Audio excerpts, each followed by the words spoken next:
नमस्कार दोस्तों, कैसे हो आप लोग? अच्छे होंगे इसी उम्मीद के साथ में आज हम अगली क्लास स्टार्ट करते हैं।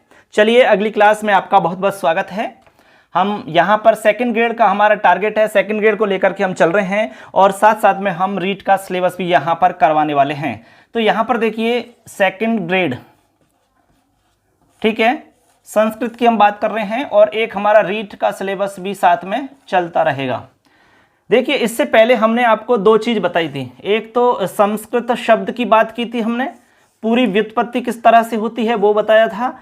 इसके बाद में हमने भाषा शब्द को बताया था, संस्कृत का क्या अर्थ होता है, भाषा का क्या अर्थ होता है, ये हम इससे पहले की क्लास में जान चुके हैं। मित्रों, हमने आपको इस क्लास में बताया था कि कोई भी भाषा परमानेंट तभी रह सकती है जब उसका कोई निश्चित व्याकरण हो। मैं यहाँ पर लिख के बता देता हूँ, कोई भी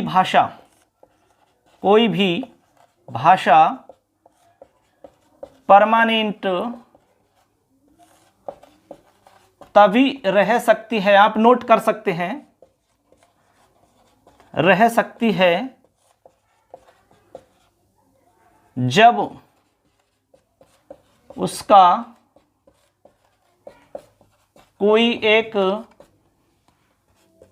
निश्चित व्याकरण हो। देखो, ये बात हम आपको बता चुके हैं कि यदि कोई भाषा है, ठीक है, कोई भी भाषा हो सकती है, यदि उसका निश्चित कोई व्याकरण नहीं है, निश्चित व्याकरण नहीं है, तो वो भाषा परमानेंट नहीं रह सकती, वो भाषा कभी भी लुप्त हो सकती है। ठीक है, तो हमने यहां देखा कि हमारी संस्कृत भाषा का जो व्याकरण है वो बहुत प्राचीन व्याकरण है और बहुत ही समृद्ध व्याकरण है। फिर हमने एक बात और बताई थी कि भाषाओं का जो संविधान है, भाषाओं का संविधान जो है उसे हम कहते हैं, पिछली क्लास को यहां पर साथ में लेकर के अगली क्लास में प्रवेश करेंगे। तो यहां पर भाषाओं का जो संविधान है उसको कहते हैं व्याकरण, यानी कि भाषा का अच्छे से जो विधान होता है, भाषा के नियम होते हैं, क्या गलत है और क्यों गलत है, ये बताने वाला हमारा व्याकरण होता है। ठीक है, ये हम आपको पहले बता चुके हैं। इसके अलावा हमने कहा कि भाषा के 3 रूप हमने आपको बताए थे कि भाषा के 3 रूप होते हैं। इन 3 रूपों में हमने आपसे कहा कि निश्चित नियमों का होना बहुत ही जरूरी है। ठीक है, इन तीनों रूपों में, यानी कि मौखिक, लिखित और सांकेतिक, इन तीनों रूपों में, यहां पर हम लिख सकते हैं मौखिक, लिखित और संकेत भाषा, इन तीनों रूपों में निश्चित नियमों का होना अनिवार्य है। किसका? निश्चित नियमों का होना अनिवार्य है। निश्चित नियमों का होना अनिवार्य है, निश्चित नियमों का होना आवश्यक है।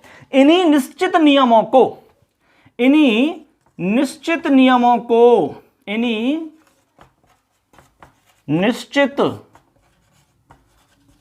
नियमों को व्याकरण कहते हैं। देखिए, हम व्याकरण तक, देखो मित्रों, यहां तक मैं आपको पिछली क्लास से जोड़ करके बताने का प्रयास कर रहा हूं। हमने कहा कि कोई भी भाषा परमानेंट तभी रह सकती है जब उसका कोई निश्चित व्याकरण हो। जब तक निश्चित व्याकरण नहीं होगा, जब तक समृद्ध व्याकरण नहीं होगा, तब तक वह भाषा परमानेंट नहीं रह सकती। कभी भी वो नष्ट हो जाएगी, थोड़े दिन बाद में अपने आप लुप्त हो जाएगी।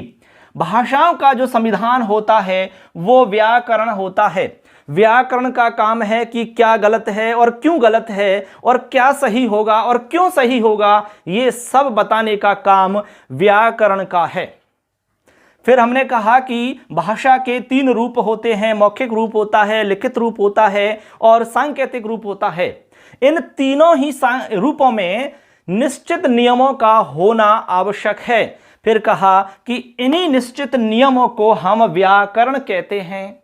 देखो, हम व्याकरण शब्द तक पहुंच रहे हैं। तो इस तरह से मित्रों, हमने यहां पर आपको व्याकरण के बारे में थोड़ा सा यहां पर आपको बताने का प्रयास किया है। अब हम आगे चलते हैं, इस टॉपिक को आगे बढ़ाते हैं। चलिए, आज की क्लास में हम आपको बताने वाले हैं व्याकरण का इतिहास। यानी कि जो व्याकरण है उसकी क्या पृष्ठभूमि रही है। ठीक है, मैं इसको पूरे को साफ कर देता हूं। हम पूरे व्याकरण के इतिहास की बात करेंगे तो यहां पर टॉपिक आप डाल सकते हैं संस्कृत व्याकरण का इतिहास या पृष्ठभूमि भी हम कह सकते हैं। ठीक है, ये सबके लिए काम आने वाला टॉपिक है। अब देखो यहां से प्रश्न बन जाते हैं, जो कठिन प्रश्न बनते हैं वो किसी भी टॉपिक से बन जाते हैं जो हम बता रहे हैं। ठीक है, सिलेबस तो एक मतलब एक वो रहता है कि आइडिया रहता है कि हम आपको ये पढ़ना है, लेकिन सिलेबस के अलावा भी कुछ बिंदु होते हैं जो हमें पढ़ने होते हैं और वहां से प्रश्न हमेशा बनता है। तो हम चाहते हैं कि वहां से भी प्रश्न बने तो आपका गलत नहीं हो, कहीं से भी आए, क्योंकि हम सब कुछ लेके साथ में चल रहे हैं। तो हम अब व्याकरण को यहां पर समझने वाले हैं। ठीक है, अब व्याकरण को समझने के लिए हम थोड़ा सा फ्लैशबैक में चलते हैं, यानी कि हम संस्कृत साहित्य का एक सामान्य सा परिचय देखते हैं, उसी में हम व्याकरण का दर्शन करेंगे और फिर हम व्याकरण को आगे बढ़ाएंगे। ठीक है, तो चलो स्टार्ट करते हैं। व्याकरण के बारे में हम जानेंगे तो उससे पहले हमें संस्कृत साहित्य के बारे में जानना होगा। देखिए मैं किस तरह से आपको संस्कृत साहित्य से व्याकरण की तरफ लेके चलता हूं। देखिए संस्कृत साहित्य केवल मैं शॉर्ट में बताऊंगा यहां पर, क्योंकि डिटेल से तो हम साहित्य स्टार्ट करेंगे तब आपको बताएंगे। संस्कृत साहित्य जो है मित्रों ये दो हिस्सों में विभक्त है। संस्कृत साहित्य कितने भागों में विभक्त है? दो भागों में विभक्त है। तो मैंने यहां पर इसको दो भागों में विभक्त कर दिया। कितने भागों में? दो भागों में विभक्त कर दिया। एक तो है वेद यानी कि वैदिक, एक भाग हो गया वैदिक साहित्य। ठीक है, या आप कह सकते हो वैदिकम। एक है लौकिक साहित्यम, तो आप कह सकते हैं लौकिकम। ठीक है, अब देखो वेद में जो होता है, वेद से संबंधित जो होता है वो है वैदिक। तो आप लिख सकते हैं वेदे भवः, वेदे भवः इति वैदिकम, इति वैदिकम, इस तरह आप लिख सकते हैं। ठीक है, और इधर आप देखेंगे लौकिक में, तो लोक में जो होता है वो लौकिक हो गया। तो यहां लिख सकते हैं लोके भवः लौकिकम। ठीक है, लोके भवः लौकिकम, इधर वेदे भवः वैदिकम हो जाएगा। केवल सामान्य सी जानकारी यहां पर हम देने का प्रयास कर रहे हैं। अब हम इसमें जानेंगे, जैसे कि लौकिक साहित्य की बात करें तो लौकिक साहित्य को मित्रों दो जगह विभक्त किया गया है। कितनी जगह? दो जगह। अब किस तरह से किया गया है? एकदम नाम सिंपल ध्यान रखना है, दृश्य यानी कि दृश्य काव्यम, और इधर ध्यान रखना है श्रव्यम यानी कि दृश्यम और श्रव्यम। दृश्य में देखा जाता है, श्रव्य में सुना जाता है। ठीक है, तो केवल आपको यह नाम ध्यान रखना होगा। अब हम चलते हैं इधर, यानी कि वेद की तरफ आते हैं, वैदिक की तरफ आते हैं। तो जो वैदिक हमारा साहित्य होगा इसके दो हिस्से हैं। कितने हैं मित्रों? इसके भी दो हिस्से हो जाते हैं। अब देखिए कौन कौन से दो हिस्से हैं वो हम समझते हैं। एक तो हो जाता है वेद है, वैदिक में जब हम विभाग करेंगे तो एक तो हो जाएगा वेद है और दूसरा हो जाएगा इसमें वेदांग, वेदांग। ठीक है, इसको आप वेद है या वेदांगानी भी कह सकते हैं यहां पर। ठीक है, वेदांगानी भी कह सकते हैं। यहां पर हमने वेदय कहा, यहां पर वेदांग कहा। ठीक है, यहां पर बहुवचन में हम वेदांगानी कह सकते हैं, वेदांगानी, इस तरह से। अब देखो यहां पर हमारा एक हो गया वेद, दूसरा हो गया वेदांग। वेद के अंदर तो हम वेदों को पढ़ेंगे और वेदांग में हम वेदों के अंगों के बारे में जानते हैं। देखिए वेद जो है आपका विद धातु से बनता है और विद धातु से आपका विद शब्द, विद धातु से बनेगा वेद। ठीक है, तो अर्थ हो जाएगा जानना। ठीक है, अब इसके अंदर मंत्र भाग और ब्राह्मण भाग दो भाग हैं, यानी कि वेद के अंदर भी दो भाग हैं। एक तो है इसमें मंत्र भाग है और दूसरा है इसमें आपका ब्राह्मण भाग है। क्या है?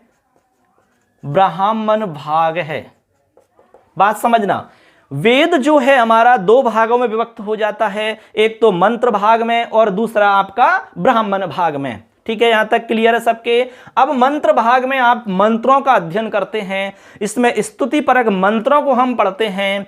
जैसे मान लो हमें किसी देवता विशेष को प्रसन्न करना है, ठीक है, उनकी स्तुति करनी है, तो उससे संबंधित हम मंत्र पढ़ेंगे, उससे संबंधित हम ऋचा पढ़ेंगे। इसमें संहिता पाई जाती है, मंत्रों की संहिताएं होती हैं, संहिता का मतलब संकलन होता है। ठीक है, तो यहां पर आपको मंत्र मिलेंगे, स्तुति परक मंत्र होते हैं। मंत्र का मतलब मनन करना हम कह सकते हैं, या विचार करना हम कह सकते हैं, चर्चा परिचर्चा इत्यादि हम इसको कह सकते हैं। ठीक है, यहां तक कोई दिक्कत नहीं है। अब हम चलते हैं ब्राह्मण भाग में। ब्राह्मण भाग को हम कहते हैं व्याख्या भाग। ठीक है, तो यहां पर कोष्टक में लिख सकते हैं व्याख्या भाग है। क्या लिख सकते हैं? व्याख्या भाग है। ठीक है, अब देखो आप जानते हैं कि भाई मंत्र हैं बहुत सारे, आपको अलग अलग वेदों में अलग अलग मंत्र मिलेंगे, क्योंकि हम संहिता, हमने कहा कि भाई संहिता है तो संहिता का मतलब संकलन है, वेद मंत्रों का संकलन है। अब 4 संहिताएं होती हैं, 4 वेद होते हैं, उनका नाम बताऊंगा अभी मैं। तो यहां पर हम देख रहे हैं कि उनको हम समझ नहीं पाते, मंत्रों को समझना आसान नहीं होता। किसी भी श्लोक का अर्थ हमें करना होता है तो वो भी इतना आसान नहीं होता है।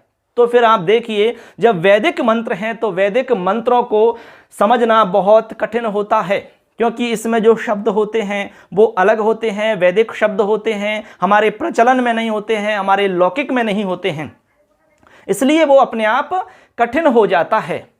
अब वैसे तो आपने वेद मंत्रों को सुना होगा, जैसे हवन इत्यादि करते हैं वहां देखा होगा, शादी में पंडित लोग बोलते हैं तो बड़ा अच्छा लगता है, सुनने में सुंदर लगते हैं, मन को प्रसन्न करने वाले लगते हैं, कर्णप्रिय लगते हैं। लेकिन अर्थ की बात करें तो अर्थ हमें नहीं आता। ठीक है, तो यहां पर हमने ब्राह्मण ग्रंथ बनाए, यानी कि व्याख्या ग्रंथ बनाए। व्याख्या ग्रंथ में हम उसका अर्थ समझते हैं। जैसे आप कोई किताब पढ़ते हैं तो किताब को सरल रूप में समझने के लिए आप पासबुक, गाइड इत्यादि लेकर आते हैं, वो उसका व्याख्या रूप है, ऐसे आप समझ लो। तो इसी तरह यहां पर मंत्रों को हम डायरेक्ट नहीं समझ पा रहे हैं, इसलिए यहां पर ब्राह्मण ग्रंथ बने, यानी कि व्याख्या ग्रंथ बने। अब जो व्याख्या ग्रंथ हैं, ये व्याख्या ग्रंथ भी आपके 3 जगह विभक्त हैं। कितनी जगह? 3 जगह विभक्त हैं। तो मैं यहां आपको बताऊंगा, तीनों का नाम अलग अलग। इससे पहले आप यहां तक का देख लीजिए सारा कुछ, इसका स्क्रीनशॉट ले लीजिए। तो इस तरह से मित्रों आप यहां तक समझ गए होंगे कि ब्राह्मण ग्रंथों में व्याख्या भाग है, यानी कि मंत्रों की व्याख्या आपको मिलेगी। ये आप अच्छे से इनको नोट कर सकते हैं, स्क्रीनशॉट ले सकते हैं। चलो अब आगे बढ़ते हैं। आप काफ़ी में नोट करते चलिए, आप नोट्स भी बना सकते हैं। मैं इसको मिटा देता हूं, फिर आगे बता रहा हूं। यहां पर ब्राह्मण भाग के 3 भाग बता रहा हूं मैं, 3 भाग होते हैं। उसके बाद में हम वेदांगों की तरफ चलेंगे। तो वैदिक हो गया, लौकिक हो गया, उसके बाद में वैदिक के 2 भाग हो गए, वेद हो गया, वेदांग हो गया, वेद के 2 भाग, मंत्र भाग, ब्राह्मण भाग। ठीक है, इधर आप लौकिक के भाग देखेंगे तो दृश्यम और श्रव्यम। अब चलो हम आगे चलते हैं, इसको मैं मिटा देता हूं, फिर हम ब्राह्मण भागों की बात करेंगे। ब्राह्मण भाग में आपको बताऊंगा, एक एक चीज को आप समझते चलिए, क्योंकि यहां से आपका कोई भी प्रश्न बन सकता है, इसलिए आपका सवाल गलत नहीं हो। तो इस तरह से मित्रों आपने देखा यहाँ पर, तो हमारा उद्देश्य है कि आपका सवाल गलत नहीं हो, इसलिए हम सारा कुछ बताने का प्रयास कर रहे हैं। अब यहाँ पर हम आपको बता रहे हैं ब्राह्मण ग्रंथ। देखो, ब्राह्मण ग्रंथ, ठीक है, ब्राह्मण ग्रंथ, या फिर हमने कहा कि इसको हम कह सकते हैं व्याख्या ग्रंथ। क्या कह सकते हैं? व्याख्या ग्रंथ, व्याख्या ग्रंथ। ठीक है, अब इसके 3 भाग हैं। कितने भाग हैं? 3 हैं। सबसे पहला है ब्राह्मण भाग है, देखो अच्छे से समझ लेना आप, ब्राह्मण भाग है। दूसरा है आपका इसी का आरण्यक भाग है। कौन सा है? आरण्यक भाग है। और तीसरा और लास्ट है उपनिषद भाग है, उपनिषद भाग। ठीक है, तो यहां पर ब्राह्मण जो ग्रंथ हैं, व्याख्या जो ग्रंथ हैं हमारे, उसके 3 भाग हैं। ब्राह्मण भाग हो गया, आरण्यक भाग हो गया और उपनिषद भाग हो गया। ठीक है। अब यहां से जो प्रश्न बन सकता है वो देखिए कैसे बन सकता है। जो ब्राह्मण भाग है आपका, ये होता है, इसमें जो व्याख्या होती है वो होती है कर्म परक व्याख्या। यहां पर ध्यान रखना है, कर्म परक व्याख्या से संबंधित है तो वो है आपका ब्राह्मण भाग। कर्म परक व्याख्या किसमें मिलेगी? ब्राह्मण भाग में मिलेगी।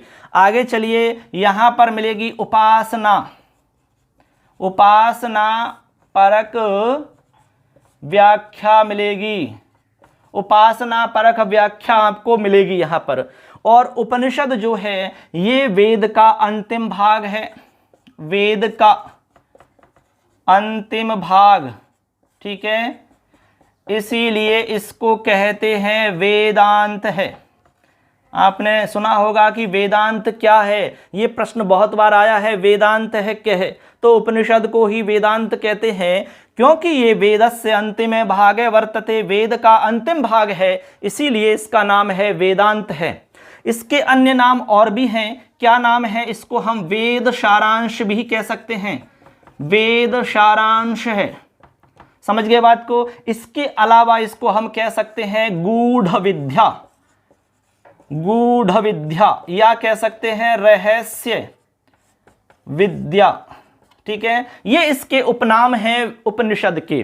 तो इस तरह आपने देखा कि यहां पर व्याख्या ग्रंथ आपके 3 भागों में विभक्त हैं, ब्राह्मण भाग, आरण्यक भाग और उपनिषद भाग। ब्राह्मण भाग जो है इसमें आपको कर्म परक व्याख्या मिलेगी, कर्म प्रधान व्याख्या यहां पर आपको देखने को मिलेगी। आरण्यक भागों में उपासना प्रधान व्याख्या आपको मिलेगी। और उपनिषद जो है इसको हम वेद का अंतिम भाग कहते हैं। इसके अलावा इसको हम गूढ़ विद्या भी कहते हैं, रहस्य विद्या भी कहते हैं और वेद सारांश भी इसको कहते हैं। तो यहां तक आप समझ चुके हैं। अब हम आपको आगे बता रहे हैं वेदांग। तो ये हमारा वेद वाला हिस्सा हो गया। अब हम वेदांग की तरफ चलते हैं। चलिए इसका आप स्क्रीनशॉट ले लीजिए, अच्छे से इसको आप देख लीजिए, ठीक है, क्योंकि जब तक आप इसको अच्छे से दिमाग में फिट नहीं करोगे तब तक आपके समझ में नहीं आएगा। अब देखो यहां पर हमने आपसे कहा कि जो हमारा वेद है, अब हम आगे बढ़ते हैं। देखिए हमने आपको एक तो बता दिया, यहां पर ब्राह्मण भाग आपको पूरा समझा दिया, यानी कि व्याख्या भाग आपको पूरा बता दिया। अब दूसरा हमारा इसमें आता है मंत्र भाग। कौन सा आता है? मंत्र भाग है। अब मंत्र भाग में आपसे कहा कि इसमें मंत्र आपको मिलेंगे, यानी मनन करने योग्य, विचार करने योग्य, चर्चा परिचर्चा करने योग्य। इसमें आपके वेद आते हैं, वेदाहा, ठीक है। तो यहां पर आपके वेद आ जाएंगे सारे के सारे। इनको हम संहिता भी कह सकते हैं। जैसे यहां पर ऋग्वेद है, इसको हम ऋग्वेद संहिता भी कह सकते हैं। दूसरा है आपका यजुर्वेद है और तीसरा है आपका सामवेद है और चौथा है आपका अथर्ववेद है। यहां पर आपके स्टार्टिंग वाले जो 3 हैं इनको हम वेदत्रयी कहते हैं। ये आपके वेदत्रयी के नाम से जाने जाते हैं। इसमें आपका चौथा नहीं आता है, ठीक है। तो यहां से आपका प्रश्न बन जाता है कि वेदत्रयी के अंतर्गत कौन सा वेद नहीं आता है। तो ये आपका चौथा नंबर का जो वेद है ये वेदत्रयी में नहीं आता। वेदत्रयी में ऋग्वेद आ जाएगा, यजुर्वेद आएगा और सामवेद आएगा। इसमें आपका सबसे प्राचीनतम वेद पूछा जाए तो ऋग्वेद हो जाएगा, ठीक है, इस तरह से। और संगीत से संबंधित आपका सामवेद हो जाएगा। वेदत्रयी में आपके ये तीनों आ जाते हैं और ये आपका नवीनतम माना जाता है अथर्ववेद, ठीक है, अथर्ववेद। तो इस तरह से हमारे वेद के ये आपके 4 भाग हो जाते हैं। इनको हम संहिता भी कह सकते हैं, ऋग्वेद संहिता, यजुर्वेद संहिता, सामवेद संहिता, अथर्ववेद संहिता। तो इस तरह से हमारा वेद कंप्लीट हो गया कि वेद जो है हमारे 2 हिस्सा हुए, एक मंत्र भाग हुआ, एक आपका ब्राह्मण भाग हुआ। तो हम ब्राह्मण भाग आपको बता चुके हैं और ये हमने आपको मंत्र भाग बता दिया, ठीक है। तो इस तरह से हमारा एक हिस्सा कंप्लीट होता है। अब हम आगे चलते हैं वेदांगों की तरफ। तो मैं इसको साफ कर देता हूं, अब हम मिटा रहे हैं इसको और आगे बढ़ते हैं। अब देखिए हम आगे बढ़ रहे हैं और वेदांगों की बात कर रहे हैं। यहां पर वेदांग, अभी तक हमें व्याकरण का दर्शन नहीं हुआ है, हमारा व्याकरण अब मिलने वाला है, ठीक है। वहां से आगे हम व्याकरण की यात्रा पर स्टार्ट करेंगे, व्याकरण की यात्रा की तरफ चलेंगे। आगे देखिए, अब वेदांगों का यहाँ मतलब हो गया वेदों के अंग, यानी कि जो हमारे वेद हैं उन वेदों को अच्छे से समझने के लिए हमें उनके अंगों को भी समझना होता है।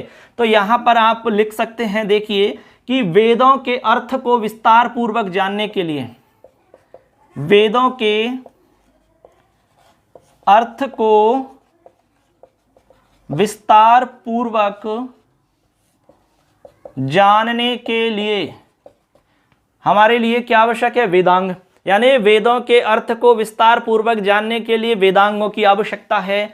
जो हमारा वेद है, ठीक है, जो हमारा वेद है उस वेद को वेद पुरुष के रूप में कल्पित किया गया है। वेद रूपी पुरुष, यानी जो वेद है उसको पुरुष के रूप में कल्पित किया गया है। अब कहा कि वेद रूपी पुरुष जो है उसके 6 अंग हैं। वेद रूपी पुरुष के 6 अंग हैं, ठीक है। यानी कि जो वेद है वो हमारा वेद रूपी पुरुष है, उसको एक पुरुष की इस तरह से बना दिया, जैसे ये है, ठीक है, इस तरह से बना दिया उसको, वेद रूपी पुरुष। अब वेद रूपी जो पुरुष है उस वेद को पुरुष के रूप में कल्पित किया गया है, ठीक है। किस रूप में? पुरुष के रूप में कल्पित किया गया है। चित्र थोड़ा सा अच्छा नहीं बना होगा, चित्र की तरफ ध्यान ज़्यादा ना दें आप, ये तो ऐसा ही समझने के लिए है आपके लिए। तो वेद को पुरुष के रूप में कल्पित किया गया है और इसमें 6 अंग इसके बताए गए हैं। अभी 6 अंगों की हम चर्चा करेंगे। देखिए, अब हम जान रहे हैं कि वेदांग जो साहित्य है, एक प्रश्न यहाँ से बन सकता है, तो वेदांग साहित्य का एक दूसरा नाम भी आता है। वेदांग साहित्य का अपर नाम यदि पूछा जाता है तो आप लिखेंगे सूत्र साहित्य। क्या लिखेंगे? सूत्र साहित्य। ये प्रश्न आपका आ सकता है।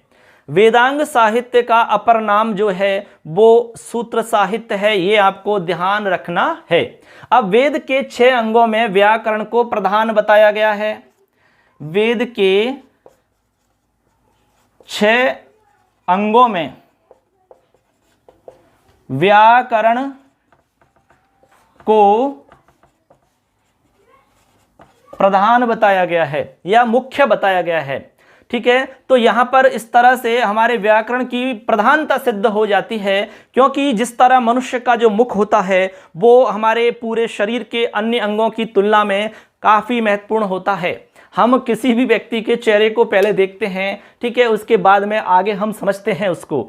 तो कहने का मतलब हमारा जो मुख है वो काफ़ी अहम होता है। किसी के घर को आप देखोगे तो उसके मुखड़े से पहचान कर लोगे, किसी व्यक्ति को देखोगे उसको चेहरे से आप पहचान करने की कोशिश करते हैं। और आज के समय तो हम चेहरे को ही देखते हैं, बाकी चीज़ें तो आपको बाद में पता चलती हैं, ठीक है। ऐसे तो यहाँ पर हम कह सकते हैं कि वेद के जो अंग हैं उनमें व्याकरण को प्रधान माना गया है, उसको मुख्य बताया गया है कि जो हमारा वेद पुरुष का जो मुख है वो व्याकरण है। इस तरह से तो मुख की प्रधानता हमारे शरीर में होती है, इसलिए यहाँ पर उसकी प्रधानता सिद्ध हो जाती है। अब हम आगे चलते हैं, यहाँ तक आप लिख सकते हैं स्क्रीनशॉट इसका। चलिए मित्रों आगे बढ़ते हैं, यहाँ तक आपने क्लियर समझ लिया होगा। अब मैं आपको बता रहा हूँ कि जो एक हमारा ग्रंथ है पाणिनीय शिक्षा ग्रंथ, पाणिनीय शिक्षा ग्रंथ, इस पाणिनीय शिक्षा ग्रंथ के अंदर एक कारिका दी गई है और उस कारिका के अंदर हमारे 6 वेदांग जो हैं उनका नाम आपको मिलेगा और किससे तुलना की गई है वो आपको मिल जाएगा। तो यहाँ पर यदि लेखक की बात की जाए पाणिनीय शिक्षा ग्रंथ के लेखक की, तो यहाँ पर नाम लिखा जाता है कई जगह तो पिंगल मुनि, बहुत सारी जगह तो पिंगल मुनि इनका नाम है और बहुत सारी जगह ये पाणिनि जी इसका नाम आता है लेखक के रूप में, ठीक है। और ये मानते हैं कि ये पाणिनि जी के भाई थे, पाणिनि जी के भाई माने जाते हैं, ठीक है। और कुछ जगह पर पाणिनि जी खुद इसके लेखक बताए जाते हैं। तो इस तरह से आपको ध्यान रखना है कि लेखक यदि पूछा जाता है तो आपको यहाँ पर पाणिनि जी लिखना है, और नहीं ऑप्शन में है तो पिंगल मुनि आता है तो पिंगल मुनि लिख सकते हैं। दोनों यदि आते हैं तो आप पाणिनि जी लिखेंगे, ठीक है। आगे चलिए, अब हम आगे बता रहे हैं कि इन्होंने जो कारिका बताई थी वो कारिका क्या थी, उस कारिका को हम देखते हैं। तो कारिका को मैं लिख देता हूं, आप भी लिख लेना जिससे कि आपको पता चल जाएगा, उस कारिका को याद रख लेंगे आप। देखिए कारिका है छंदः पादौ तु वेदस्य है, छंदः पादौ तु वेदस्य, हस्तौ कल्पोऽथ पठ्यते, हस्तौ कल्पोऽथ पठ्यते, ये थे है। ठीक है, छंद है पादौ तु वेदस्य, हस्तौ कल्पोऽथ पठ्यते, ज्योतिषामयनं चक्षुर्निरुक्तं श्रोत्रमुच्यते। तो आगे अगली लाइन में लिखिए ज्योतिषामयनं चक्षुर, ज्योतिषामयनं चक्षुर, ज्योतिषामयनं चक्षुर निरुक्तं श्रोत्रमुच्यते। ठीक है, ज्योतिषामयनं चक्षुर निरुक्तं श्रोत्रमुच्यते है। अगली लाइन लिखनी है शिक्षा ग्रहणं तु वेदस्य, मुखं व्याकरणं स्मृतम्, शिक्षा ग्रहणं तु वेदस्य, मुखं व्याकरणं स्मृतम्। ठीक है, शिक्षा ग्रहणं तु वेदस्य, मुखं व्याकरणं स्मृतम्, तस्मात् सांगमधीत्यैव, तस्मात् सांगमधीत्यैव ब्रह्मलोके महीयते, ब्रह्मलोके महीयते। देखिए ये हमारी कारिका है, पाणिनीय शिक्षा के अंदर लिखी हुई है। इस कारिका को आप याद रख सकते हैं, इसमें सब कुछ लिखा हुआ है। एक बार मैं इसको पढ़ के दिखाता हूं और उसके बाद में मैं अब इसको अर्थ बताता हूं। वो 6 अंग किस प्रकार से हैं वो भी मैं आपको बताऊंगा। देखिए, छंद है पादौ तु वेदस्य, हस्तौ कल्पोऽथ पठ्यते, ज्योतिषामयनं चक्षुर्निरुक्तं श्रोत्रमुच्यते, शिक्षा ग्रहणं तु वेदस्य, मुखं व्याकरणं स्मृतं, तस्मात् सांगमधीत्यैव ब्रह्मलोके महीयते।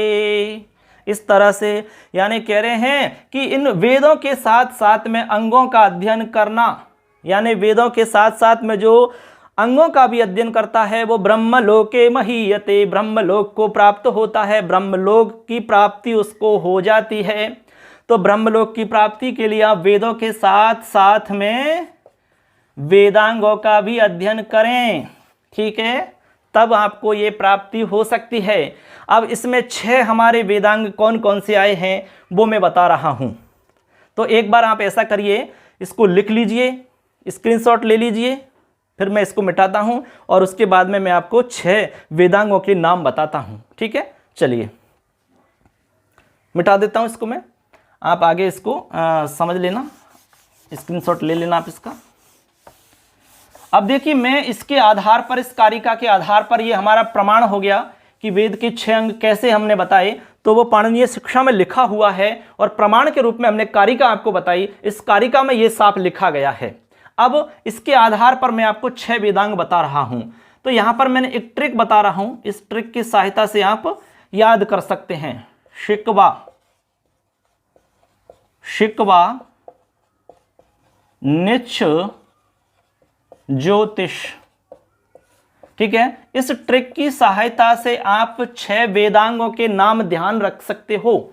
देखिए, सबसे पहले हमारा वेदांग है शिक्षा ग्रहणम तु वेदस्य है। शिक्षा हो गया, क्या हो गया? शिक्षा। इसको कहते हैं घ्राण, शिक्षा को घ्राण कहा गया है और घ्राण को हिंदी में कहते हैं नाक। ऐसे याद रखना है आपको। ठीक है, उसके बाद में नंबर 2, नंबर 2 पे है आपका कै का मतलब है कल्प। क्या है? कल्प। और कल्प को कहा गया है हस्त। हस्त आप श्लोक में देख सकते हैं, कारिका में देख सकते हैं, हस्त का मतलब हाथ। तीसरे नंबर पे है आपका वा से मतलब है व्याकरण।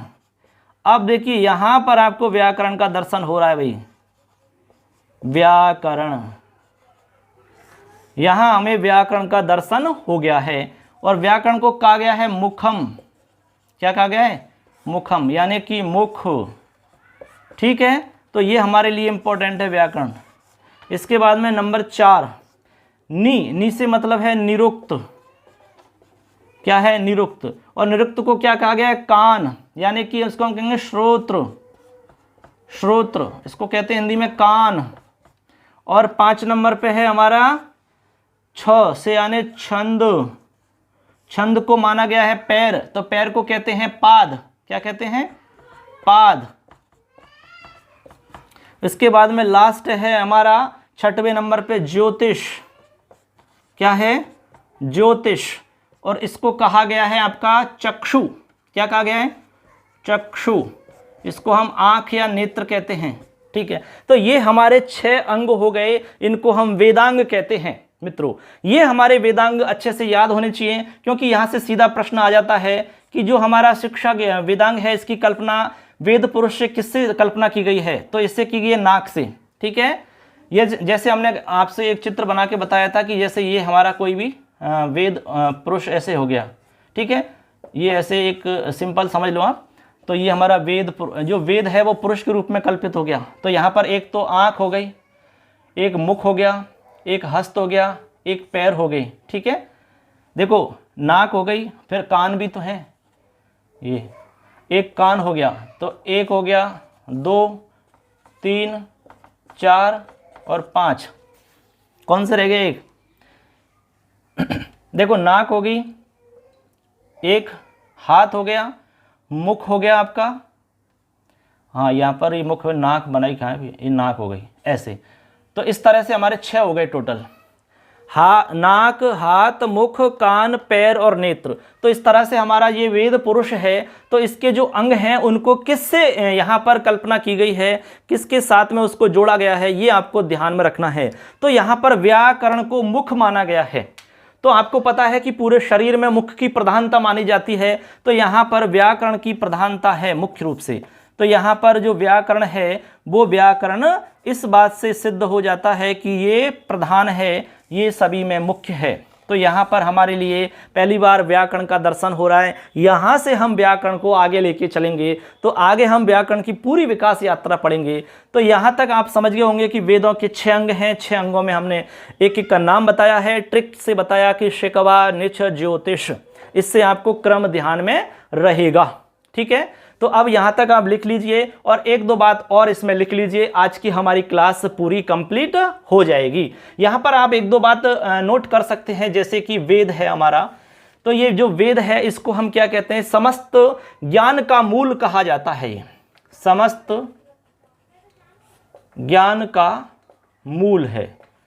समस्त ज्ञान का मूल वेद को कहा जाता है। सर्व ज्ञान मयो ही से, आपने ये पंक्ति सुनी होगी, सर्व ज्ञान मयो ही से, यानी समस्त ज्ञान का मूल वेद है। एक तो ये बात हो गई। व्याकरण का जो आदि मूल है, व्याकरण का आदि मूल वेद है। क्या है? आदि मूल वेद है आपका, अलग से कोई नहीं है, वेद ही है। और एक बात और ध्यान रखनी है आपको, जितने भी आपके वेदांग हैं उनमें सर्वप्रधान जो अंग है वो व्याकरण को माना गया है। तो इससे हमारी व्याकरण की प्रधानता सिद्ध हो जाती है। तो इसको मैं साफ कर देता हूँ, मिटा देता हूँ। आपने इसको लिख लिया होगा, समझ लिया होगा, स्क्रीनशॉट ले लिया होगा, और फिर आगे देखते हैं। देखिए, इसको मैं एक बार मिटा देता हूँ। एक बार हम समराइज कर लेते हैं आज की क्लास को। तो देखिए मित्रों, यहाँ पर आज की क्लास में हमने आपको बताया एक तो व्याकरण, ठीक है, इस व्याकरण के बारे में बताया, और उसके बाद में हमने आपको संस्कृत साहित्य के बारे में कुछ परिचय बताया। संस्कृत साहित्य, संस्कृत साहित्य के हमने 2 भाग बताए आपको, वैदिक और लौकिक। उसके बाद में वैदिक के हमने 2 भाग बताए आपको, वेद और वेदांग। उसके बाद में वेद के हमने 2 भाग बताए, मंत्र भाग और व्याख्या भाग। ठीक है, उसके बाद में मंत्र भाग जो है उसमें हमने आपको 4 वेद बताए, ऋग्वेद, यजुर्वेद, सामवेद और अथर्ववेद। 3 जो वेद हैं उनको वेदत्रय के नाम से जाना जाता है। उसके बाद में व्याख्या ग्रंथ में हमने 3 भाग बताए, ब्राह्मण ग्रंथ, आरण्य ग्रंथ और उपनिषद। उपनिषद को वेदांत भी कहा जाता है, उपनिषद को दूसरा नाम गूढ़ रहस्य या और लास्ट में हमने कहा कि जो उपनिषद है वो वेद का अंतिम भाग है, इसलिए उसको हम वेदांत भी कहते हैं। इसके अलावा उसको रहस्य विद्या भी कहते हैं, गूढ़ विद्या भी उसका नाम हम कहते हैं। इसके बाद में हमने वेदांग बताए थे आपको 6 के 6, और एक हमने कारिका बताई थी, छंद पाद तो वेदस्य है हस्तकल्पोत्पच्छते है। उसके आधार पे आपको ध्यान में रहेगा पूरा का पूरा। फिर हमने एक ट्रिक बताई थी आपको, शेकवा निच ज्योतिष, उससे आपको पूरा इसमें समझ में आ जाएगा। तो आज की हमारी क्लास पूरी हो जाती है। आज की क्लास में इतना ही पर्याप्त है। आगे हम पढ़ेंगे व्याकरण के बारे में कंप्लीट आगे, और व्याकरण को हम आगे लेकर चलेंगे। इसकी विकास यात्रा हम आगे पढ़ेंगे। धीरे धीरे हम टॉपिक पर चलने वाले हैं, ठीक है। ये एक प्रकार से हमारी प्रस्तावना है, लेकिन अब तक हमने जो बताया है उसमें से निश्चित रूप से आपका प्रश्न बन जाएगा, और जो कुछ प्रश्न बनेगा वो काफी कठिन माना जाएगा, क्योंकि ये सिलेबस से थोड़ा सा बाहर की बातें हैं। तो कुछ चीजें ऐसी होती हैं जो सिलेबस से बाहर की होती हैं, वो कुछ प्रश्न होते हैं जिनको कुछ लोग ही कर पाते हैं। तो हम चाहते हैं कि आप लोग उन प्रश्नों को नहीं छोड़ें, उनको आप अच्छे से कर सकें। इसलिए आपको ये सब भी जानना है जो कि सिलेबस से थोड़ा सा बाहर है, क्योंकि इससे हमारा सिलेबस जुड़ा हुआ है। सिलेबस के आसपास में क्या हमें पढ़ना है और कौन सी चीज़ हमें नहीं पढ़नी है, कौन सी छोड़नी है, ये काफ़ी महत्वपूर्ण है। तो आपको हम जो कुछ बता रहे हैं वो आपके सिलेबस के अकॉर्डिंग ही बता रहे हैं। तो मित्रों, इस तरह से हमारी आज की क्लास पूर्ण होती है। मिलेंगे नेक्स्ट क्लास में। अच्छे से अपना ध्यान रखें और जो पढ़ाया है उसका रिविजन करें, और आपका कोई डाउट है तो आप हमें कमेंट कर सकते हैं, ठीक है। मिलेंगे नेक्स्ट क्लास में। तब तक के लिए जय हिंद, जय भारतम, वंदे मातरम। इस पर लगातार आपको क्लास मिलेंगी, डेली क्लास मिलेंगी, और पूरा सिलेबस आपको करवाया जाएगा। अब थोड़े दिन बाद में जैसे हमारे स्कूलों की छुट्टी हो जाएंगी तो हम इसको 3 भागों में विभक्त कर देंगे। यानी कि व्याकरण का एक हिस्सा रहेगा, उसके बाद में साहित्य का, और एक आपका शिक्षण विधियों का। 3 क्लास हम चलाने की कोशिश करेंगे। एक सप्ताह में आपको तीनों क्लास मिलेंगी, यानी कि साहित्य और व्याकरण की डेली क्लास रहेगी, और सप्ताह में 2 या 3 दिन हम आपको उसकी देंगे शिक्षण विधियों की। इस तरह से आपका कोर्स जल्दी हो जाएगा। फिर रिवीजन आपको करवाएंगे, उसके बाद में टेस्ट पेपर आपके बना रहे हैं, तो टेस्ट सीरीज भी आपकी स्टार्ट हो जाएगी, ठीक है। ये हमारा मोबाइल एप्लीकेशन है, उसको भी डाउनलोड कर लो आप प्ले स्टोर पर जाके, क्योंकि उस पर टेस्ट मिलेंगे, PDF नोट्स आपको मिल जाएंगे, सारा कुछ मिलेगा। और लाइव क्लास आप ले सकते हैं वहाँ से, रिकॉर्डेड क्लास आप वहां से लगातार क्लास ले सकते हैं, बिल्कुल क्रम से, सब कुछ सिलेबस के अकॉर्डिंग वो आपको वहां मिल जाएंगी। तो मिलेंगे नेक्स्ट वीडियो में, तो मिलेंगे दोस्तों नेक्स्ट क्लास में। तब तक के लिए जय हिंद, जय भारतम, जय संस्कृतम। धन्यवाद, नमस्कार सबके लिए।